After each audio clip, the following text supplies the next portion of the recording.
Welcome to the Transport Leaders podcast, where we discuss the breakthrough ideas and bold solutions transforming the future of transport around the world. Join a global community of transport leaders, professionals, academics, and advocates as we unpack transport's toughest challenges and spotlight the challenges driving real change. From system reform levers and political realities to sustainability and technological disruption, experienced transport professionals Graham McCabe and Russell King and their guests offer expert perspectives as we discuss ways to transform our transport systems. G'day, I'm Graham McCabe. I'm founder of Step Advisory, a transport planning traffic engineering firm, and I've worked in consultancy and government for over 25 years across Australia and Australasia. And hello, I'm Russell King. I'm a transport strategist and the founder of the Transport Leader blog and newsletter. I've worked on the policy side of transport for around 20 years. Okay, Russell, what are we going to talk about today? Graham, today we're going to talk about our review of 2025 in a few key areas and our predictions for 2026. So we're going to have a chat about autonomous vehicles. We're going to have a chat about bikelash. And we're going to have a chat about road user charging. Okay, so it's been, I suppose, a bit of a middling year in terms of transport around the world. A lot of projects being delivered. Rollout of autonomous vehicles is continuing with its hiccups. But always being on the downer side of life. Let's talk about the hiccups rather than the good. We'll start with that, with autonomous vehicles. Well, just as we're recording, there's been a hiccup in the last sort of 48 hours of significantly noticed, which is San Francisco's power went down, including its telecoms network.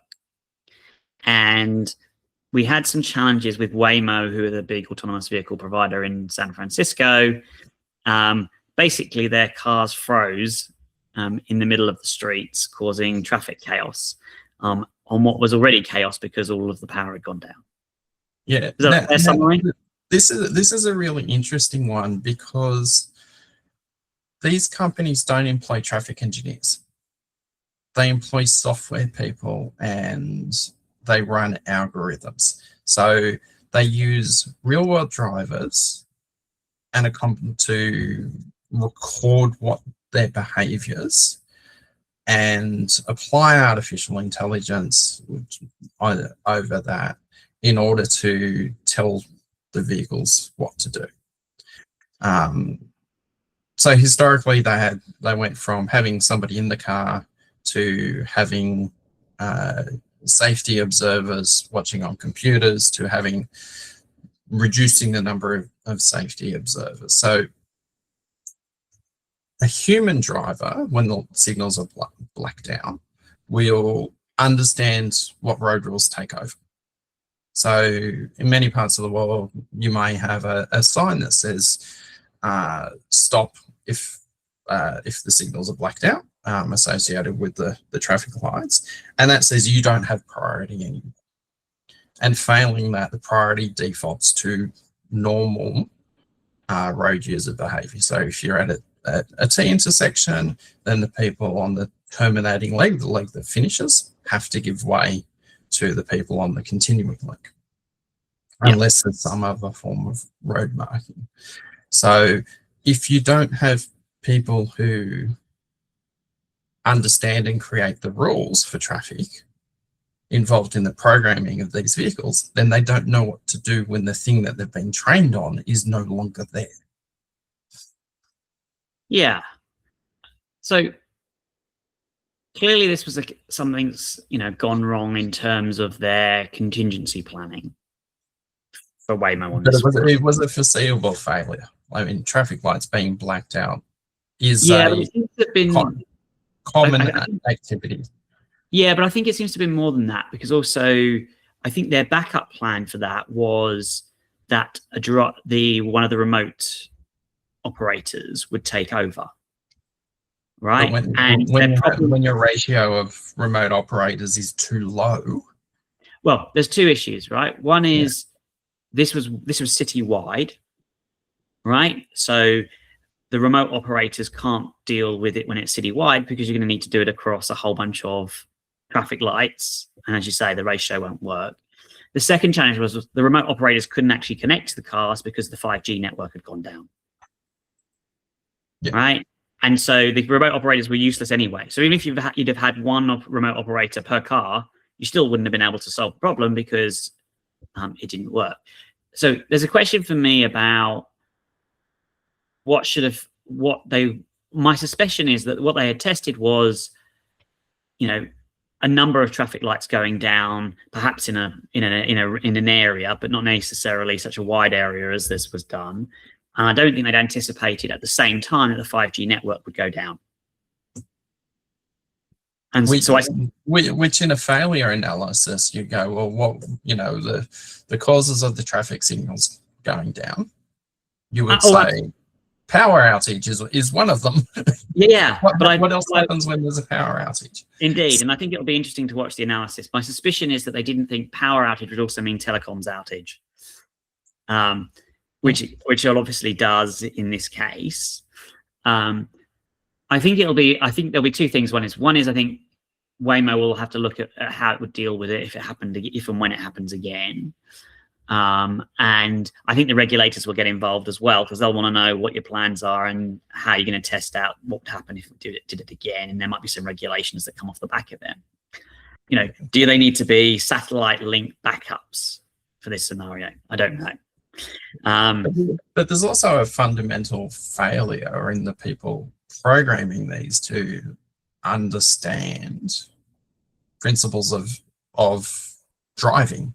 Like what, you don't just, if there's a blackout, people don't just stop. You need to rely on the onboard systems in order to get the vehicle either safely pulled to the side of the road. They didn't have a failure mode in them that said, if you lose communication and you don't know what to do, use the onboard sensors to do this. Yeah, I agree. I think there is a more structural problem that Waymo has in terms of how it's thinking about these sorts of scenarios. And I think that is a deeper problem. Yeah. At the moment, I think it seems to have just taken we'll cross that bridge as and when it happens, perhaps rather than thinking adequately and in a very systematic way about how to deal with these types of exceptions. Yeah, and I've been talking about autonomous vehicles for 10 years now. If you go back to that times, some of my predictions, such as my daughter's not needing driver's licenses because of autonomous cars, didn't come true. But they haven't needed driver's licenses because they've got the I will say Uber dad, but I'm not Uber. It's just that I drive them around a lot. Yeah, the chauffeur dad. Yes, yeah, the Uber of mum and dad. But I remember when a self-driving vehicle in Las Vegas ran over a homeless woman who was crossing mid-block with a shopping trolley with all her possessions in the middle of the night. So the autonomous car had been, which did have a safety observer on board at the time. The vehicle was programmed that pedestrians only crossed at crosswalks because that's what the rules said. And it didn't recognize that the woman pushing a trolley was an object. Yeah. So it did not brake at all. And that's because of its programming. Its programming didn't know what to do when there was something in the middle of a prescribed road, which had been, mapped to death by the, sorry, shouldn't use that word in this context, had been mapped to finite detail. Yes. And was a regular route. And so it didn't go, there's a new obstruction here, and it just drove straight into the person. And that's also been a feature of a lot of the crashes which are under litigation in America, of vehicles not recognizing objects on the road and running into vehicles, barriers which had been broken by a previous crash, or moved emergency services vehicles, because the failure mode wasn't it wasn't based on human loading, it was based on machine loading. Yeah, my prediction is also that we will continue to see these types of safety incidents, okay, which a human would deal with very easily, the machines struggle to deal with. And I think there'll continue to be high-profile examples of this. Yeah. The question for me, though, will be, and it's difficult to know at the moment, I don't think we've got enough good research on that, but other than Waymo's data and analysis, which obviously you have to take with a pinch of salt, because they inevitably have significant vested interest in saying that they're significantly safer than human-driven cars. Now, you can argue whether or not they are safer or not at the system level. Okay. The thing I would say, though, is whereas I think that autonomous vehicles will get safer and safer in the years ahead, I don't think human drivers will. And so at some point, if they have not already, autonomous vehicles will become safer than human drivers. Yeah. Well, in their favor, even the independent statistics show that they have a lot lower serious crash rate. Yeah, it's more. I suppose on one side, the regular crashes aren't occurring as much. Yeah. It's the ones where a human would actually behave normally would behave in a way that protects a life.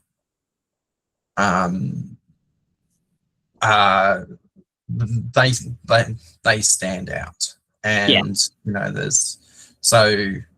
they'll continue to be newsworthy, and they'll continue to get high profile.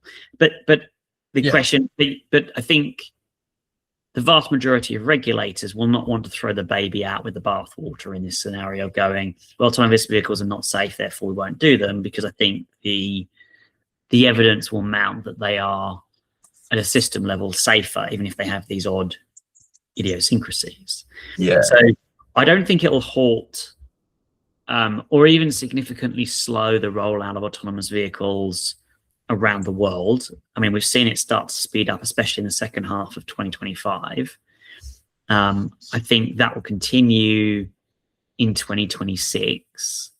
The thing that I find most frustrating is that while I think there will be a lot of focus, rightly so, on the safety aspects of it, and there'll be a lot of focus on the technology aspects of it, I don't think there'll be any focus on the system-wide impacts of autonomous vehicles and getting on the front foot of properly integrating them into our transport systems in a way that is desirable.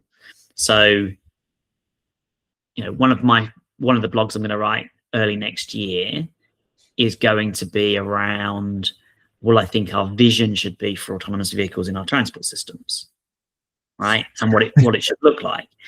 Because what you get at the moment is the visions you get on what autonomous vehicles should look like in our transport systems is effectively ubiquitous autonomous vehicles, solving congestion and, making the whole world better, etc. And suddenly there's no public transport, there's nothing else, there's no cycling, etc. Everyone's just in a shared autonomous vehicle. Not in a shared one.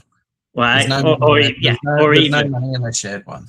Right, exactly. So the vision that is compelled by a lot of autonomous vehicle advocates, I think, is not a desirable future for all sorts of reasons. But I think that there are significant benefits we can get from autonomous vehicles, but we need an alternative vision to the autonomous vehicle advocate vision. We need one that's an advocate for better transport systems, and I think that's missing at the moment. Yeah, it's really interesting with autonomous vehicles and them taking over the public realm. So you can have one argument, which sometimes in the past I've favoured, which is autonomous vehicles about making money. Bicycles, public transport, walking, freight deliveries all get in the way of that. So we'll have autonomous vehicles only lanes so that the vehicles can do as many trips as possible,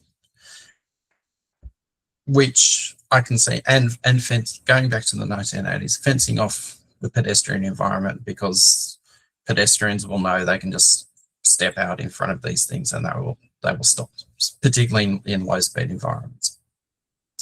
Or they can carry a cone and just put the cone on top of the vehicle and make it freeze, which is a fun little spot in parts of America. It's just putting a safety cone on the front bonnet of the vehicle to see if it will freeze on it. So that's one side. So if the autonomous vehicle crowd move to flag fall is your big driver of income versus time or distance, then they'll want all the people out of the way because they want to be turning over trips. But if it's time or distance based and you're sitting there looking at your, you've got your Vision Pro Quest on and you're playing games in the back of it, and you've got a reliable travel time, then you probably don't care what the congestion level is. You want to get to your place on time, which works if it's a time based charging for the trip. So that it's going to be $5 and it's $5 and it takes 15 minutes. So you don't care what's going on out in the world. There could be the world could be going up in flames. So as long as you get to play your silly game on your virtual reality system, and so so long as you get to where you want to go on time, that's good enough. So if we can get them to move to that reliability based charging, then we can do things with the rest of the public realm. Yeah, I think that's right. I think there's a large, I think that we can make autonomous vehicles help to improve our transport systems, right? And I think one of the things I feel we're just not thinking about, I think there's the utopian autonomous vehicle view. I've also seen sort of at the other end of the spectrum, which is like autonomous vehicles are just like cars or ICE cars or electric cars. They still destroy our cities, and that's right to an extent, but I don't think it's helpful in terms of understanding, unless you're going to say no cars for any of our cities and communities, which I think is way too far and an extreme position. I think you've got to be going, okay, so they're going to play a role in our transport system. What role do we want them to play? What is going to give us good outcomes from a whole range of different objectives that we have? Environmental, placemaking, productivity and economic. What is the role that we want them to play in order to and therefore how do we engineer our transport system, not engineer in terms of infrastructure necessarily, but just engineer in terms of rules, regulations, pricing mechanisms, etc., to deliver that vision that we want autonomous vehicles to play. And I think we need to have that. My personal view is if we don't have that vision very clearly soon, and we don't and therefore we can go, okay, this is what we want them to do, this is how we can do it, we will just end up with, like we did with the motor car, which will be kind of incremental change, and it will be happen in a wrong direction.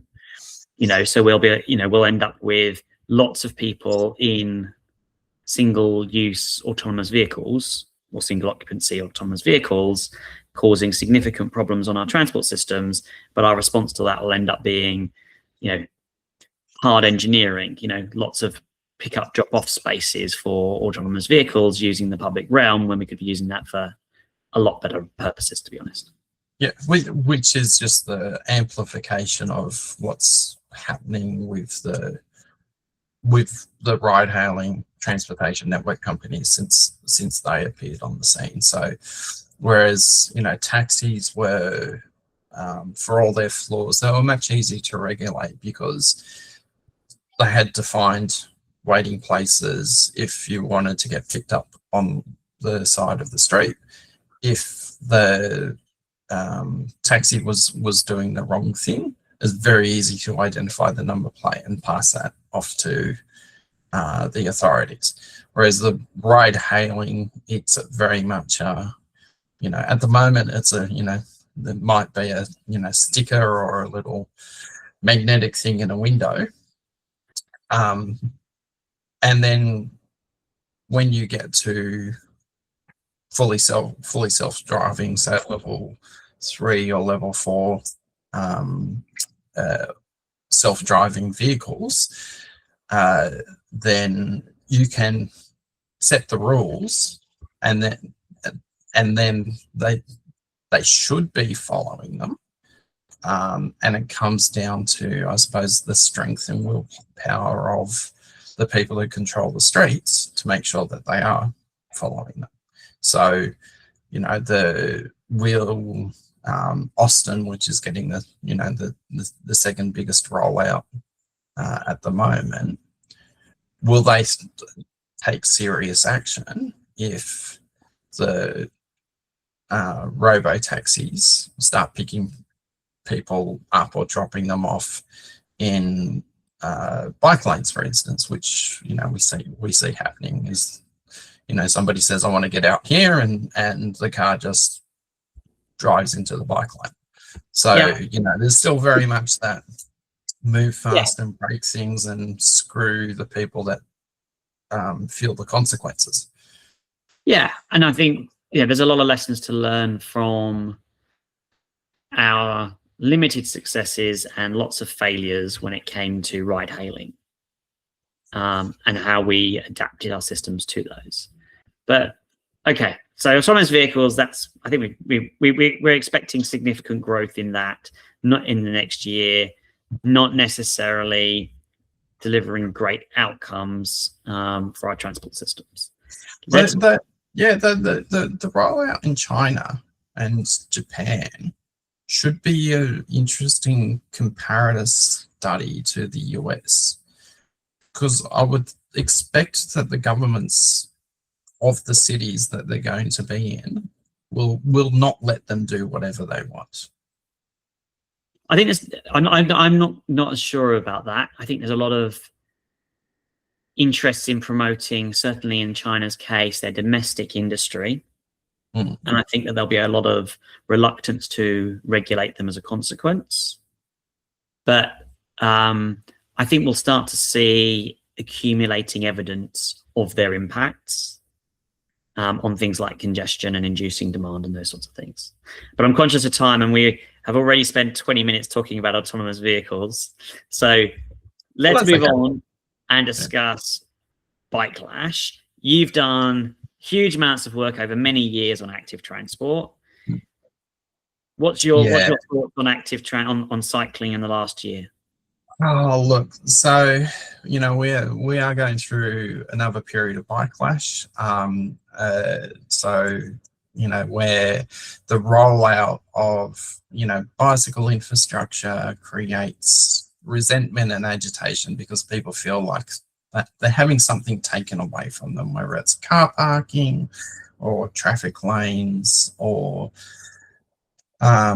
even things like modal filters where you close off part of a street and only bikes and walking and cycling can get through. So there's two aspects to it. One is the reactionary, I won't say conservatism, because it's not really conservatism of, no, we have to keep the spaces for the cars, and taking away this space will cause chaos. But there's also a little bit of a conspiracy theory aspect to it as well.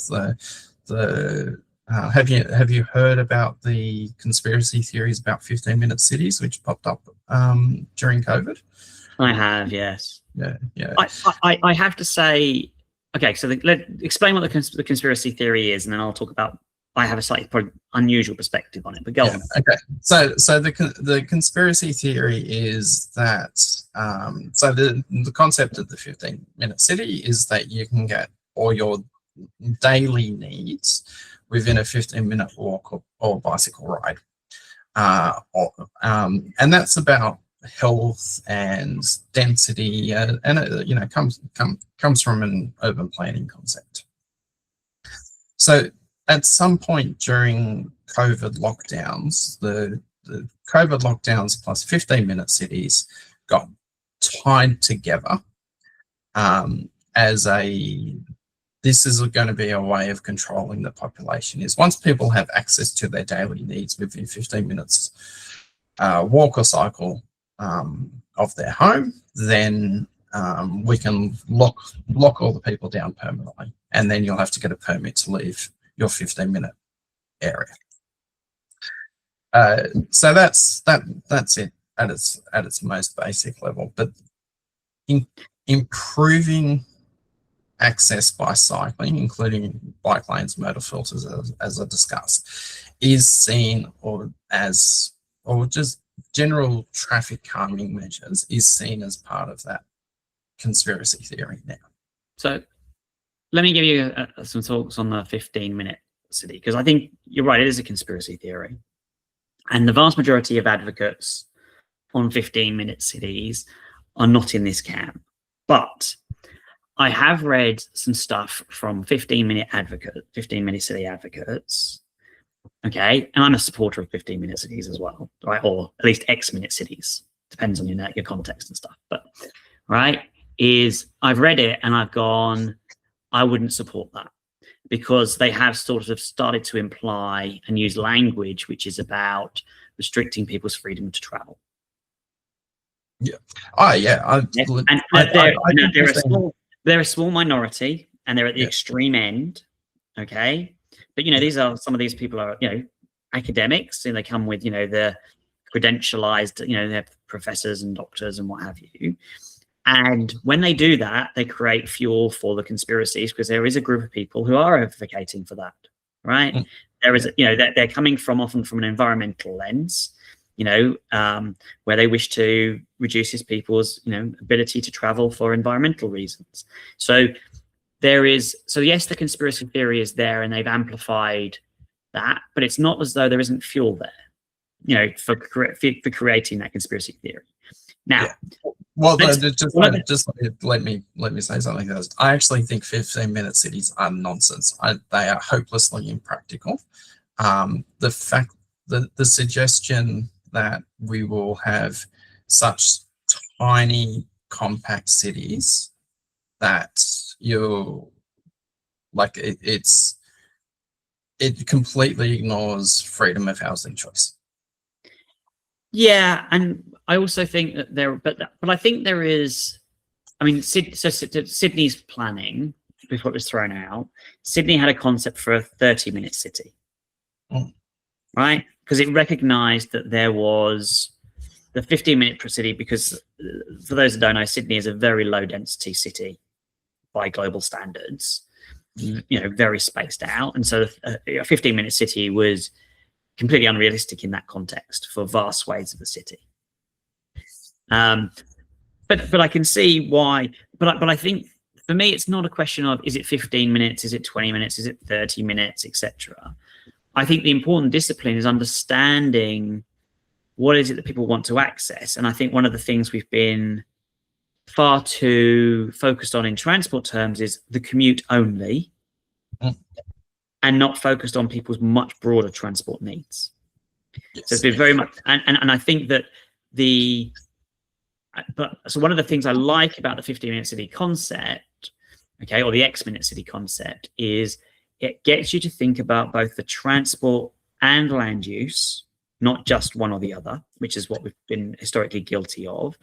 And it also helps us to think about broader than just the commute, okay? Yeah. And recognizing the need to think about people's broader needs, not just their commute. So that's that. Whether or not you end up, whether it's, you know, you're engineering it so precisely for 15 minutes or not, I think is less here or there.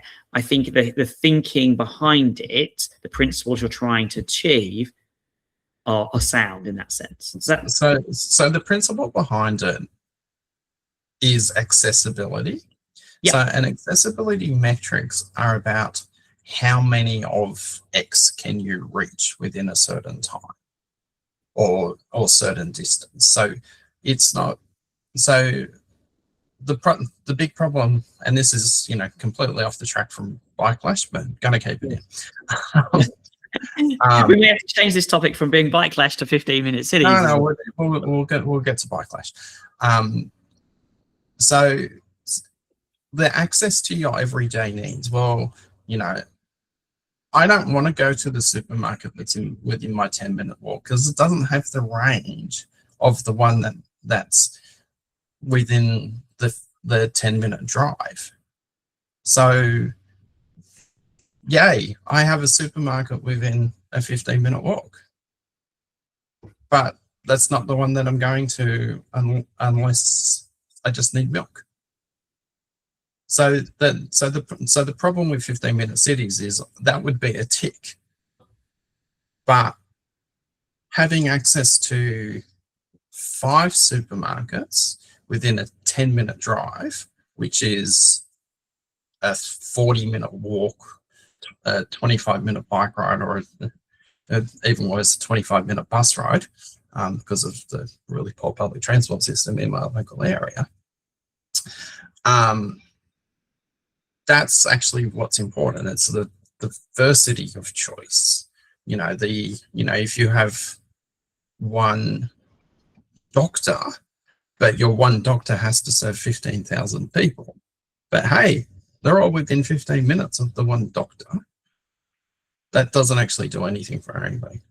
So getting back to the bikelash aspect of it is, you know, and we've talked about this a lot, it is the people who feel they have something being taken away from them are very quick to anger and getting involved in the media, getting involved in the political side of things. And then they, you know, certain political parties will find that as an opportunity to, you know, we're going to give you back your parking lane or your traffic lane, and this pesky cycleway which has no cyclists on it, we're going to rip it out. And Montreal is a really interesting case in point, because the and I recommend people watch the Oh the Urbanity video. I'll put the link in the show notes on the new city government that's been elected. So they promised to rip out cycleways. The previous council had implemented a lot of good cycleways, a lot of which were staying, but they'd also delivered ones which were KPI focused, of hitting a certain number of kilometres being delivered. So they weren't necessarily connected. They weren't necessarily part of a well-functioning transport system. So you get two aspects of, you know, the bikelash, and bringing it back to the Sydney situation. When the Cross City Tunnel, which goes east-west under the centre of the Sydney CBD, was opened, part of that project was putting in a cycleway on each side of the road, and a bicycle lane, I should say, rather than a cycleway. And when it opened, they started doing the post-completion surface works on the day that it opened. Caused a lot of media political backlash. And then the then government went, we will create another traffic lane. And the easiest way to create a traffic lane was by taking out the two promised bicycle lanes and combining them together. So taking them from each side of the road, merging them together into a traffic lane. And that was a study in when you demand absolute perfection, which the two bike lanes have been, you can have unintended consequences of it actually created an opportunity to remove them because they were wide enough to create a traffic lane. So when I did the Sydney cycleways, all the designs were based around them not being really wide enough to convert back into a traffic lane, with the exception of College Street, which unfortunately when it was built was just wide enough to be converted back into a traffic lane. So we've seen this kind of thing all over the place. Currently, it's New Zealand and Quebec and Ontario in Canada where it's happening. But going back to our previous conversations about Paris and how the people in the city of Paris are happy, but the people who live outside the periphery are not about all of the work. I wouldn't be surprised to see if that becomes an issue in the next national election, for them to overrule the city of Paris and start taking control of some of the roads. Yeah, I think let's put a pin on the Paris one, but I think you're right. I think because it looks like Marine Le Pen is hot favourite, I think, to be president in France. Last time I looked, the centre is collapsing in France. It looks like Marine Le Pen will be the next president, and I could certainly see that being a vibe to take on Paris. And reform in the UK, and the politics working for her now. Yeah. So let me put a pin on that, because for me there is a lot of stuff in here. Okay, so one of the problems we have is we have not worked hard enough at building a political consensus for cycling. Okay, so the vast majority of the arguments for cycling that I see, the language and the narrative that's used is the language of the left. So you're automatically alienating a significant proportion of people on the centre right who would be in favour of cycling. You are not working to convince those people and build a broader consensus. And there's no shortage of people who are widely recognised on the right who are pro-cycling. David Cameron, Boris Johnson, both big advocates for cycling in the UK, for example. Okay. In Boris's case, he certainly put his money where his mouth is, both in as London, but also as Prime Minister. And there was a lot of funding going into cycling lanes, etc., as part of that.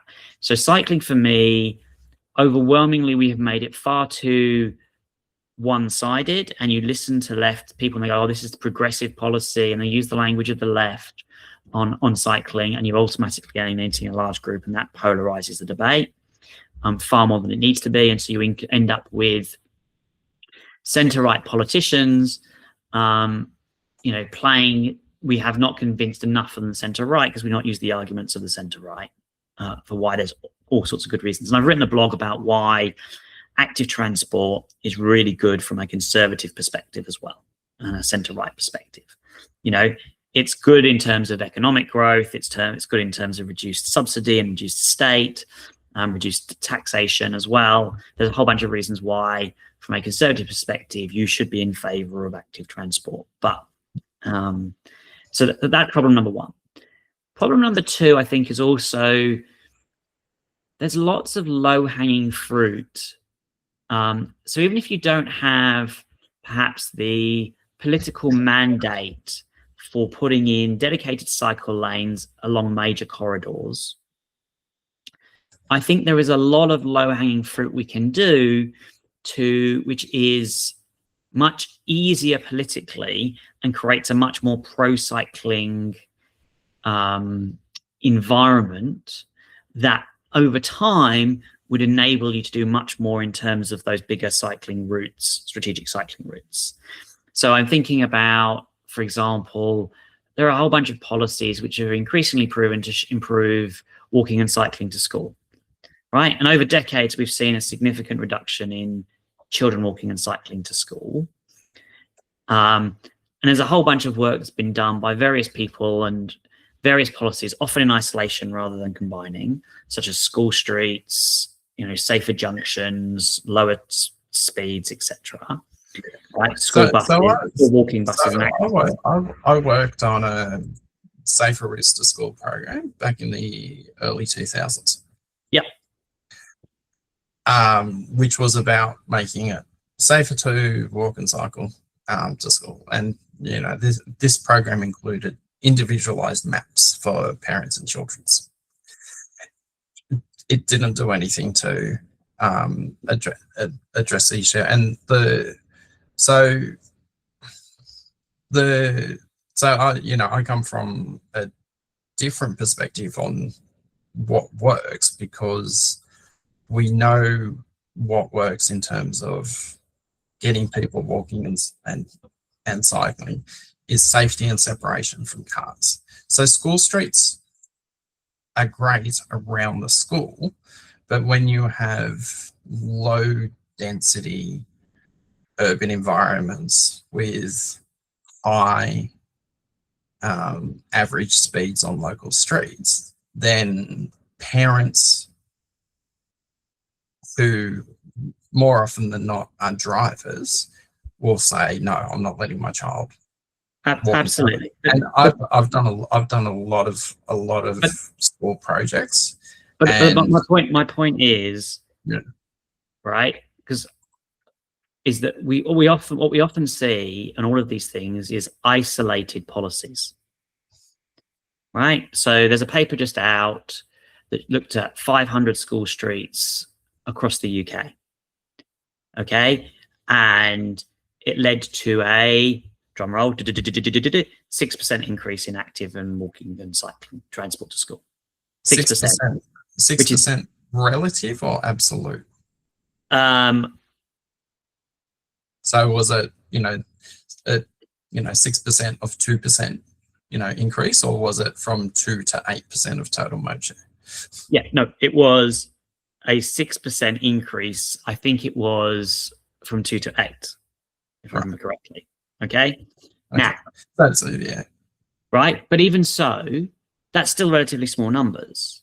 Yeah. Right, but that didn't, but part of the problem is it didn't include all those other things that you're absolutely right that you need to take into account to get parents to make those decisions. Right? Do you have slower speeds? Do you have better quality infrastructure so that the junctions are safe? Segregated cycle lanes, etc. The reason I think those things are much easier to deliver in that context is politically it's a much easier sell for drivers, because most drivers know that the morning commute is made worse by the school run. They feel the difference between school holidays and non-school holidays. Yeah.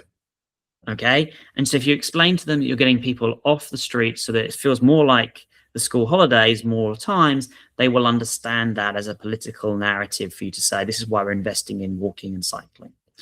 And the thing about that is when you do so it's not policy by policy for me. That's the problem, is that we're doing it in isolation because we're not good at going, let's have a comprehensive program, okay, for doing these things. And we're pulling 3 or 4 policy levers at the same time. Okay. And another big one is how we build schools these days. So we don't build small schools that have walkable catchments. And Yeah. it's quite funny because Austroads, which is the body of the government transport agencies in Australia, has just released guidance on how to improve safety walking and cycling to school. And they don't talk about the land use planning problem. Yeah. Where we build big schools because that's efficient from a school perspective. Having big school means, you can have, one librarian rather than 4 librarians at 4 schools. But we don't build the population density that would make that actually walkable or cyclable, even with electric bikes. So, and parents end up driving their kids. I 100% agree, right? And, that is, again, we don't integrate transport and land use, okay? And a key land use is schools. Yeah, right. And we that's my prediction for 2026. We will continue not to integrate land use and transport. Yeah, and unfortunately, I think that's correct. And schools is a really good example. It's all very reactive. We're going to put the school here. It's going to be this size, and the consequences are we're going to need to upgrade the roads, etc. I remember I was involved in a conversation about the upgrades of roads around a school, and the upgrade for the roads was going to cost more than the school itself. Yeah. Just to accommodate the expected road traffic from the school. It was nuts. Completely, bizarre planning approach. But so getting back to was thinking, sorry, we got off the topic again. Yes, yeah. Going back to bikelash. So yes, what I think there's low-hanging fruit that we could do, and that was just an example around schools, that would create a much more proactive transport environment, which would then create much more support for cycle lanes, okay? So that when you did have a political leader who wanted to invest in cycle lanes along main corridors and take on the political challenge, and as you say, there would always be a very noisy crowd who will feel that they are losing, okay? What I think is very clear, though, in lots of places is that there has been, even when there's been very loud objections, there have been large groups, a silent majority of people who are supportive of the changes, and those politicians have often got re-elected. In fact, I'm not sure if I know any that have not got re-elected. Well, the mayor in Montreal is. Oh, yeah. So, yeah. I don't know about the Montreal. Was it predominantly around the cycling that didn't get re-elected, or was there other issues on? I don't know. I don't know. I only know the cycling part of it. Yeah. So in terms of but it was a prominent feature of the campaign, though. Yeah. But it's common for those politicians to get re-elected in a number of places as well. There's lots of good examples, especially in Europe.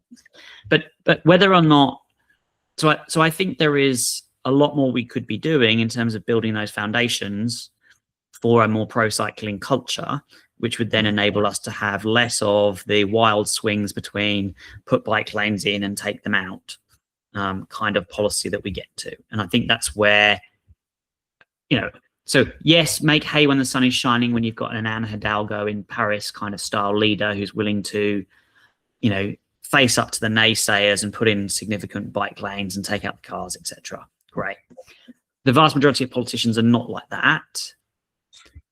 So when those politicians are in place, what do? You don't just freeze and do nothing. What you want to be doing is getting in your foundational stuff that works for them politically, but also builds a longer term support for cycling. That would be my view. And I think we're just not, that's where I would go in terms of my cycling advocacy would be, tailor your advocacy for things that get you your long-term goals based around what the politicians are willing to do.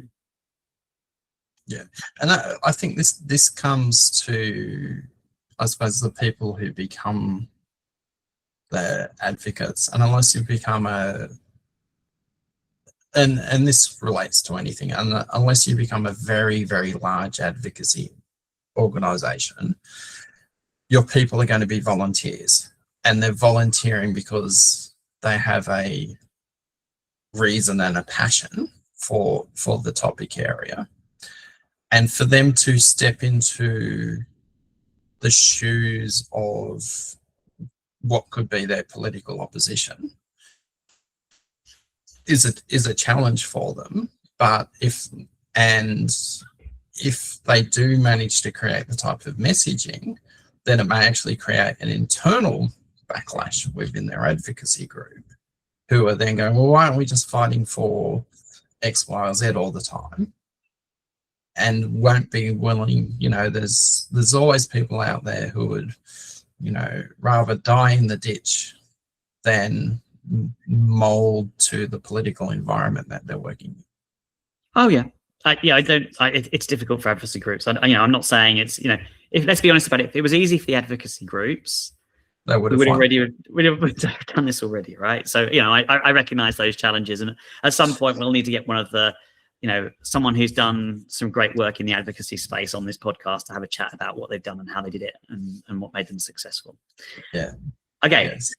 That's bikelash. So we expect not much progress, I think it's fair to say, in terms of active transport in the next 12 months. There'll be some good exemplars, but I think generally we're not expecting to see significant change. I think we're in we're in the downturn. We're in the bikelash. Coming onto the bikelash phase of things, and there will be a few more years before the upswing. There's sunlight again, I think. Okay. Yeah. So that's that. Right. Road user charging. Okay. So this year, at the beginning of the year, we saw New York implement its congestion charge, or it's, I can't remember what, congestion zone, decongestions. I don't know what they called it, but they've priced a part of Manhattan, haven't they? Yes. Okay. The lower part. So yes. Yeah, and there was a whole bunch of political shenanigans that have gone on over a couple of decades to get there, but New York has eventually got there, not on a price point that they originally intended, but I think a bit lower. But in terms of the outcomes that it seems to have delivered, it seems to have been as far as everything I've read, but perhaps I've only read one side of the story, is a universal success in the sense of congestion is down significantly in the area. Public transport ridership public buses speeds is up. Bus ridership and public transport ridership is up. The number of cyclists has gone up. The businesses in the local area have benefited as well. They were one of the biggest concerns was, would people stop visiting the area? But that seems to be quite the opposite. Business seems to be booming in the area as well. So it sort of seems to have supported Broadway and the wider economy. I haven't seen anything which is emissions are down, pollution's down, it's much quieter. I haven't seen anything which has said it's having a negative impact, other than from people who just dislike the principle of charging for the roads. Have you seen anything in terms of? You mean factual negative impact? Yeah. No, not really. I haven't seen much, but I mean, what hasn't been talked about is whether there's been an impact in the parts of Manhattan that are north of the area. So people who were previously driving in from New Jersey or Staten Island or Long Island and parking it within the area that's now in the congestion zone. I haven't seen anything about whether it's worsened congestion in there, in those places. Okay. And the effects on the Hudson crossings, so the tunnels and bridges, whether it's just my understanding is the problem north or not. Yeah, my understanding was it was better, actually, that those things had improved as well, which was interesting. But that was I think there was, because there's just less people driving in now, that those had all benefited as well, even though they're not directly in the congestion zone.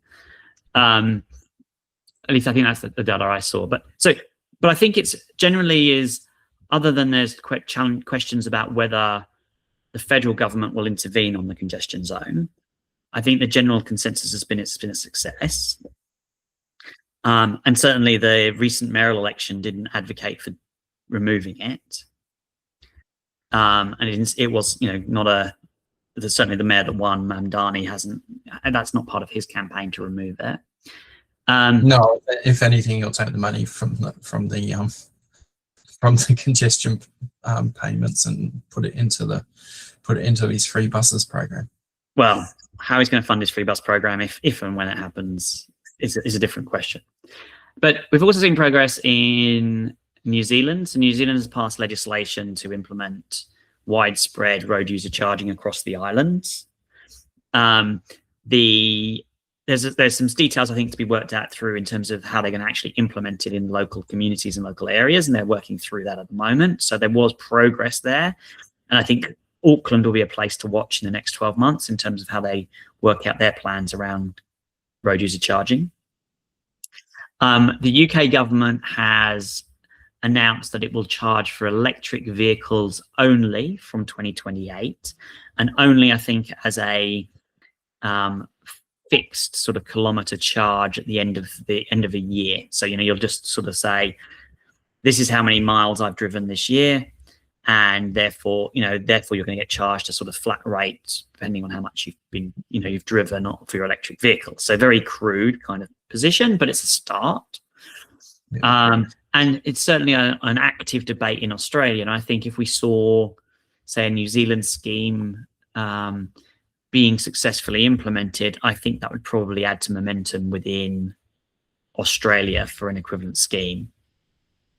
So that's really interesting. So the High Court decision a couple of years ago now in Australia kiboshed any states doing it on a system-wide basis because it's considered an excise. So it will take the federal government to do it, and they've talked about it in the abstract rather than any specific, policy. I wonder whether this current government would have the courage to do that. And my answer is I don't think so. I agree that the current Prime Minister won't have the courage to do it. I think he has only tried what I would say is one significant reform, structural reform to our systems, which I would classify as the Voice, and he lost that referendum. I think but at the same time, I clearly, my read is that the Treasurer is keen, and my read is that the states are relatively keen. So Victoria and New South Wales would both like to have proceeded with it. Yeah. So I think it's a one to watch. I think you're right. I think my lens at the moment is there isn't a lot of courage from this government. I think we're in an interesting political dynamic since in the last week or so anyway, off the back of the massacre at Bondi. And I think we'll just have to see how that plays out in terms of our politics as well. But I think in terms of globally, the reduction in fuel taxes generally is leading to an increased interest in road user charging. Not necessarily driven by the transport people, but certainly driven by treasurers and treasury departments. And I think that, so I think I wouldn't be surprised to see more announcements similar to the UK on that. I think what will be interesting is, will any jurisdiction take up a sort of smarter road user charging approach than the UK has done?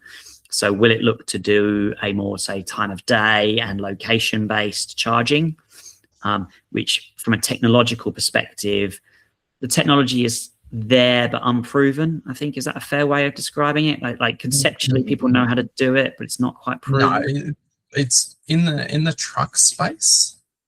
Yeah. So New Zealand was actually relatively easy for them because they've been doing it for trucks for quite a long period of time. So having So GPS based road user charging technically is actually quite simple politically, and actually just purely politically, because the economics of equity come into it.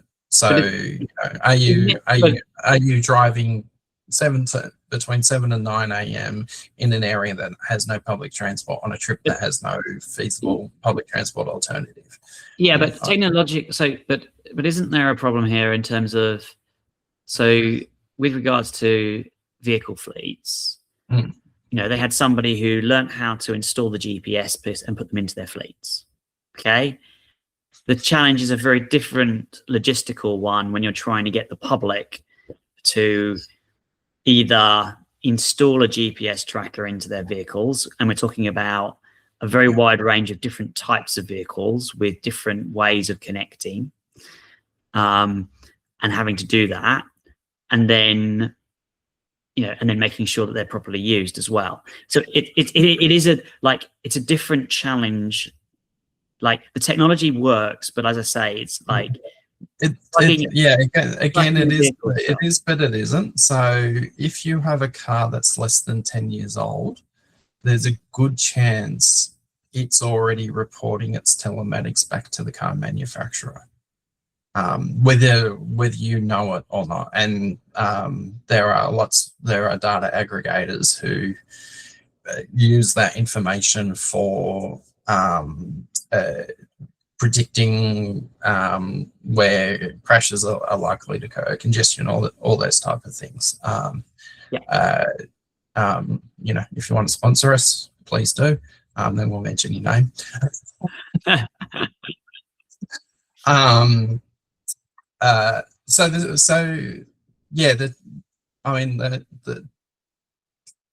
The information and the technology is there. It's not a hurdle. Singapore's Easy Pass system, you have to plug it into your car. Like, you cop a fine if you go through one of the gantries and your reader's not plugged in. So it's more. So the reason why places have the just report your number of kilometers per year is because it's easy.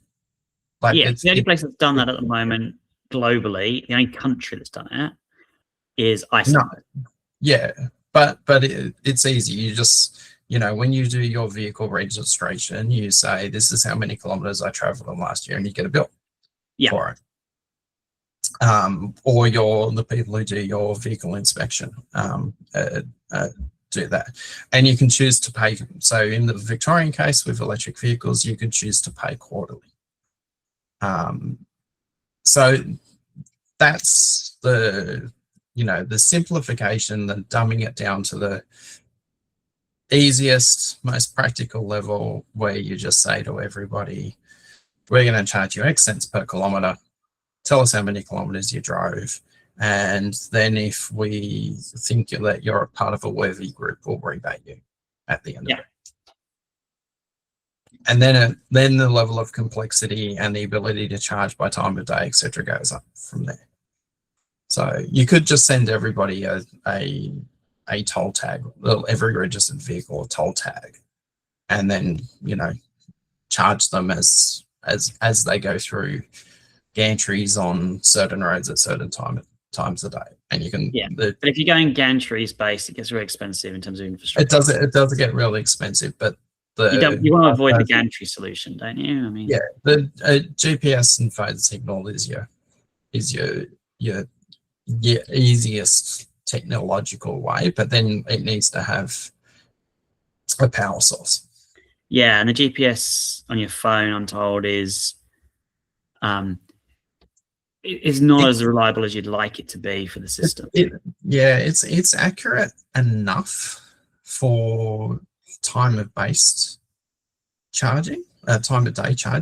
If you want to get into I think the challenge is more like fraud and aspects like that, which I don't think is necessarily like, you drive your car with the phone switched off, how do you know that the person has gone? Yeah. Right. And so that's why I think like all of the solutions have got caveats around them. And that's why I say like it's conceptually there, but not necessarily. No one's proven it at scale yet. I think that's fair to say, but we'll have to see whether they do, whether one or more jurisdictions does try it. Yeah. It might be in New Zealand in a limited area to start with, looking at it. So I think it'll be interesting. But I think to summarize, in the next 12 months, I think we'll see more interest in this space. We'll see some progress in places like New Zealand. We might get to more details around how the UK is going to do it. And I think we'll see more people copying it. But that would be my take. Yeah. So, and just going back to New York, so I did look up the data while we're talking. So the number of vehicles using the bridges and tunnels hasn't actually changed. So there's still 27 million vehicles a month and entering the island of Manhattan. So that means those vehicles are going somewhere. Yes. Interesting. Yeah.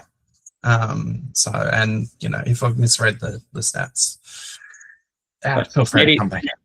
But to some extent, that maybe makes the argument for saying we should be increasing it from just the lower part of Manhattan to the next part of Manhattan, upper part of Manhattan. Yeah. Which I think is where some of the advocates are going anyway. If as long as they survive the federal government challenge. Yes. Well, yeah, and the entire bus system speed is also flat. So the below 60th Street might be working really well, but the rest of New York's. Yes. Although the new mayor is pledged to put in significant bus priority, I believe. So I think it will be an interesting space watching how that proceeds in the coming months and how quickly he's able to do it with all of the legal challenges that will inevitably come his way. Yes, and the bus lane backlash. Yes, which New York has got a history of. Yes, yeah. Which is a good little prompt for episode 6 of our podcast, which is all about buses. Yes, it was indeed. And episode 4, where we talk about why transit lanes don't work. Or why they haven't worked historically. Yeah. And how you might get them to work. Might. Well, that would be my prediction, is that the transit lanes continue to not be great. Though I did meet some guys from New Zealand who have worked out a mechanism for enforcing transit lanes automatically, and it seems quite promising. So yeah, interesting. That's worth an innovation keeping an eye on.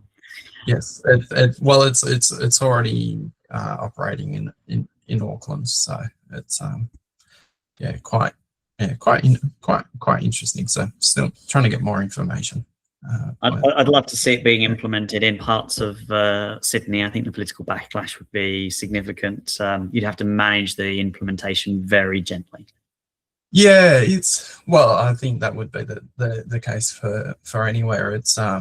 It's quite interesting because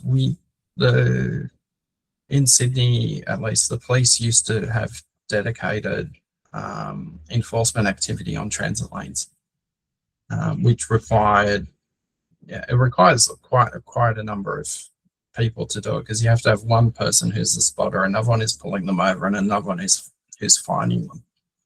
Yeah, I can imagine. Yeah. We need a much more automated way. Right. Yes. 2026, I think we'll have to hope to see, we hope we're wrong and we see a lot more progress in a range of different areas. But thank you for listening. It was great to have you listening to us in the latter half of 2025, and I hope that you will listen and watch us in 2026. If you like what you're seeing, please like, subscribe, and if you fancy buying us a bus ticket or a train ticket on our Patreon account, it would be greatly appreciated. And thank you for talking to you, Graham. Yeah, thank you, Russell. And please share it with people. There's, tens of thousands of transport professionals out there who may find something useful in what we talk about. An excellent point. Hope you have we're recording this before Christmas, so I hope you have a great Christmas and New Year's break, Russell. And thank you very much. You too. See you in the new year.